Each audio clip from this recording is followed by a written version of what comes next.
ये कहानियां काल्पनिक हैं और वास्तविक व्यक्तियों, स्थानों या घटनाओं से कोई समानता एक संयोग है। इन कहानियों का किसी भी व्यक्ति, संस्था, जाति, समुदाय, नस्ल या धर्म पर कोई प्रभाव नहीं पड़ता है। इन कहानियों का उद्देश्य धर्म को चोट पहुंचाना या बदनाम करना या किसी संस्था या जीवित या मृत व्यक्ति को बदनाम करना नहीं है। श्रोताओं को सलाह दी जाती है कि वे विवेक से निर्णय लें। कहानी फैक्ट्री में फिर एक बार मेरे सभी श्रोताओं का स्वागत है। आज जो कहानी मैं आपको सुनाने जा रहा हूँ वो मेरे एक करीबी मित्र के साथ घटी थी। एक ऐसी सत्य कथा जिसे लफ्जों में बयां करना उतना ही मुश्किल है जितना कि उसे महसूस करना। मेरी सभी श्रोताओं से ये गुजारिश है कि इस कहानी को एक कहानी न समझते हुए इसमें जीने का प्रयास करें, तभी ये कहानी आपको महसूस होगी। कहानी का शीर्षक है वो अमावस्या की रात। मेरा नाम समीर है और ये कहानी जो आज मैं आपको सुनाने जा रहा हूं ये एक सत्य घटना पर आधारित है जो मेरे साथ घटी थी। उस वक्त मुंबई में स्थित एक कंपनी में मैंने बतौर टेक्नीशियन काम करना शुरू किया था और ये मेरा पहला जॉब भी था। यहाँ हमें हफ्ते के 7 दिन और दिन के 24 घंटे शिफ्ट में काम करना पड़ता था। अब तक की सारी ट्रेनिंग पूरी करके मुझे अगले ही दिन से नाइट शिफ्ट ज्वाइन करनी थी। मैंने मेरी पहली नाइट शिफ्ट की सारी तैयारियां कर ली थी और वो रात आ गई। मेरी जिंदगी की पहली नाइट शिफ्ट, जो कि रात 9:30 से सुबह के 6:30 तक थी। पर उत्सुकतावश मैं आधा घंटे पहले यानी 9 बजे ही ऑफिस पहुंच चुका था। मैंने इवनिंग शिफ्ट के टेक्नीशियन से हैंडओवर लिया और प्रभु का नाम लेकर अपना काम शुरू कर दिया। मस्टर में साइन करने के बाद और बाकी सभी कागजी कामों को निपटाते निपटाते रात के 11:30 बज चुके थे। मैंने सोचा कि अब खाना खा लिया जाए। मैं टिफिन तो ले ही आया था। सभी रजिस्टर और मस्टर को डेस्क के एक साइड रखकर मैं खाना खाने कैंटीन के लिए चल पड़ा। कैंटीन पहुंचते ही मैंने घर से लाया हुआ खाना एक प्लेट में लेकर उसे ओवन में गर्म कर लिया और उसे लेकर एक टेबल पर जा बैठा। तभी वहां हमारी कंपनी की सिक्योरिटी के एक गार्ड जो आज नाइट शिफ्ट में थे वो आ गए और उन्होंने मुझे खाना खाने के लिए ज्वाइन कर लिया। हम दोनों ने अपना परिचय दिया। उनका नाम सुकेश था। सुकेश मुझसे उम्र में काफी बड़े थे। तो आज पहली नाइट शिफ्ट है तुम्हारी? हाँ सुकेश भाई। तुमने अभी अभी ज्वाइन किया है ना? हाँ। अच्छा। मैं तो यहाँ तब से हूँ जब ये जगह खंडर थी, यानी इस कंपनी के मालिक ने ये जगह जब खरीदी थी तब से।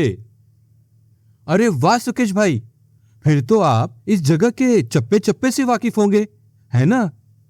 हाँ, तकरीबन सभी। लेकिन कुछ ऐसी जगह भी है कि जहां मैं सिर्फ एक बार ही जा चुका हूं और फिर दोबारा वहां जाने की हिम्मत नहीं जुटा पाया, क्योंकि वहां कुछ ऐसी चीजें दिखी और महसूस हुई कि आज तक मुझे समझ नहीं आया कि आखिर वो थी क्या। खैर, मैंने उनको समझना भी मुनासिब नहीं समझा। भाई, हम 8 से 9 घंटे काम करने वाले मामूली मिडिल क्लास बंदे हैं। हमें हमारी फैमिली से सरोकार है। कहाँ इन विपरीत आत्माओं और भूतों के चक्कर में पड़ेंगे। क्या कहा आपने? भूत? क्या भाई, 21वीं सदी में रहते हुए आप ऐसी बातें कर रहे हो? जरा आपके आसपास तो देखिए, कितने पढ़े लिखे लोग यहाँ काम करते हैं, लैपटॉप कंप्यूटर्स पे, और आप खैर, मेरा तो खाना खाकर हो चुका। मैं चला चाय पीने। आप आ रहे हो क्या? सुकेश भाई ने एक सेकंड के लिए मेरी ओर घूर के देखा और हंसते हुए कहा, चाय तो हमारी जान है, चलो। खाने की प्लेट्स किचन की डेस्क पे रखकर हम दोनों चाय के स्टॉल की तरफ बढ़े। चाय पीते पीते मैंने सुकेश भाई से पूछा, सुकेश भाई, चलिए माना आपने कुछ देखा भी हो तो ये भी तो हो सकता है कि वो आपका भ्रम हो, है ना? समीर, एक बात बतला ही दो, तुम्हें सच में ये सब जानना है कि मेरा मजाक उड़ा रहे हो? अरे नहीं भाई, आपसे मजाक करूंगा क्या? बताइए ना, क्या सच में आपने कुछ देखा था? शायद वो रात आज जैसी ही थी। आज जैसी मतलब अमावस्या की रात। देखो कितना काला घना अंधेरा है आज, है ना? वो तो हर अमावस्या की रात को होता है। आप आगे सुनाओ। मेरी ड्यूटी 11वें फ्लोर पर थी। ये बात तब की है जब ये पूरा ऑफिस बन रहा था और शाम में सभी मजदूर चले जाने के बाद तो सारे फ्लोर्स सुनसान रहते थे। मैंने तकरीबन इसी वक्त खाना खा लिया था और अपनी ड्यूटी की जगह जाकर बैठ गया। रात के 12:30 बज चुके थे शायद, और मैं नींद के मारे ऊँघने ही लगा था कि अचानक किसी की चीख से मैं हड़बड़ा कर उठा। क्या चीख? पर अभी तो आपने कहा कि रात को उस वक्त वहां कोई नहीं होता था। हाँ, मैं भी अचंभे में था कि कौन हो सकता है। बस यही सोच रहा था कि एक और चीख मुझे सुनाई। वो चीख एक आदमी की थी और वो मुझे नीचे के किसी फ्लोर से सुनाई दे रही थी।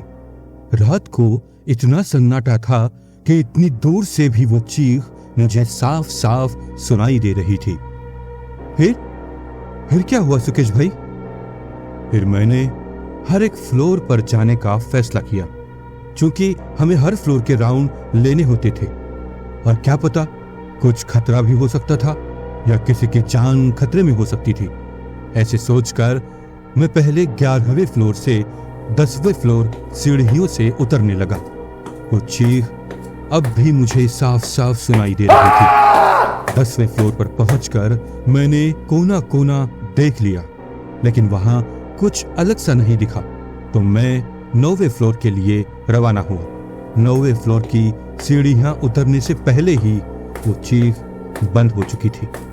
फिर क्या हुआ भाई? फिर जैसे ही सीढ़ियों से मैं 9वें फ्लोर पे आया, मैंने देखा वहां बिल्कुल सन्नाटा छाया हुआ था। हमारे सिक्योरिटी टेबल के पास कुछ कंस्ट्रक्शन का सामान रखा हुआ था और वहीं एक बल्ब धीमे धीमे जल रहा था।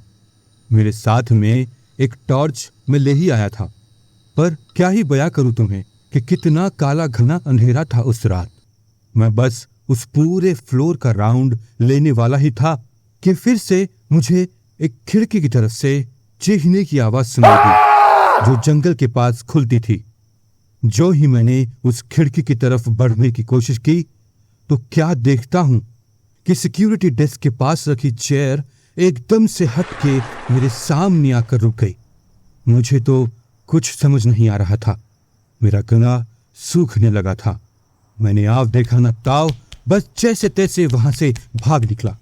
उसके बाद वो चीख बंद हो गई, लेकिन मेरी उत्सुकता ने मुझे वो जानने के लिए मजबूर कर दिया कि आखिर वो क्या था। अगले ही दिन जब मैं फिर से नाइट शिफ्ट के लिए आ रहा था, तब मैंने बिल्डिंग के मेन वॉचमैन से बात की, तो उसने बताया कि कई सालों पहले अमावस्या की रात को एक मजदूर की यहाँ हादसे में मृत्यु हो गई थी। उसके बाद कई लोगों ने उसे यहाँ महसूस किया, पर वो किसी को कुछ चोट नहीं पहुंचाता था, बस आता था और चला जाता था। लेकिन अगर तुम उसके रास्ते में आ गए तो वो छोड़ेगा नहीं तुम्हें। बस मैं ये बात तो समझ गया था कि नाइट शिफ्ट हो या डे शिफ्ट, 9वीं मंजिल नहीं जाना है। और उसके बाद आहिस्ते आहिस्ते मैं सब कुछ भूल गया। ना ही फिर मुझे कभी कोई ऐसा एहसास हुआ, ना ही कोई चीखें सुनाई दी। वो तो आज अमावस्या की रात है तो सारी पुरानी यादें ताज़ा हो गई। भाई, आपकी तो पुरानी यादें ताज़ा हो गई, पर मुझे तो कई रातें निकालनी हैं। उनमें से सबसे पहली आज की रात है। अरे, मैं भी कहाँ आपकी बातों में आ गया। अभी तो शुरुआत है और पूरी रात बाकी है। क्या करूं मैं? घबराहट के मारे मेरा ब्लड प्रेशर बढ़ रहा है।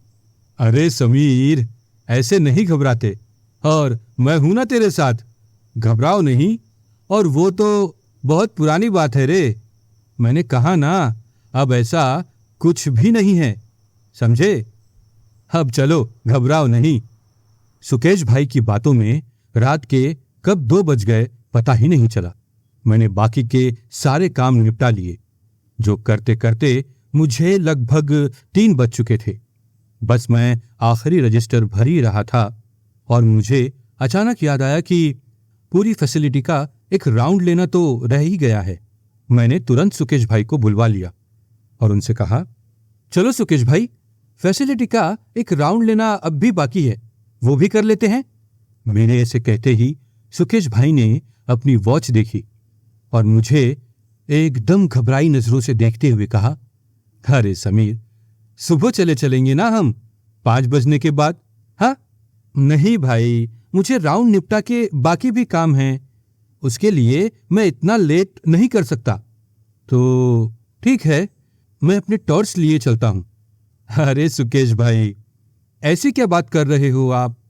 इतनी बड़ी फैसिलिटी, और देखिए कितनी रोशनी है यहां, और आप टॉर्च ले जाने की बात कर रहे हो? नहीं, बस अपनी सेफ साइड के लिए ले चलते हैं, और कौन सा इतना वजन होगा उसका, हम पकड़ लेंगे। ठीक है, तुम आ जाओ हमारे डेस्क पे। ठीक है भाई, जैसे आप मुनासिब समझो। मैंने अपना सब तामझाम समेटा और हम दोनों राउंड के लिए निकल पड़े। 10वीं मंजिल क्लियर करके हम 11वीं मंजिल की ओर बढ़े। बस उस पूरे एरिया का राउंड खत्म करके जैसे ही हम ब्रिज पे आए, जो कि दूसरी बिल्डिंग से जुड़ता था, हमने जैसे ही दरवाजा खोला तो सामने एकदम काला घना अंधेरा। हम कुछ देख ही नहीं पा रहे थे, लेकिन जैसे ही सुकेश भाई ने टॉर्च ऑन की, सामने क्या देखते हैं कि एक औरत सफेद साड़ी में हमारी तरफ उसकी पीठ थी। उसकी गोद में एक बच्चा और एक छोटा बच्चा उसकी बगल में खड़ा था, जिसका हाथ उसने पकड़ रखा था। ना ही वो औरत पलटी और वो दोनों बच्चे भी कोई भी हरकत नहीं कर रहे थे।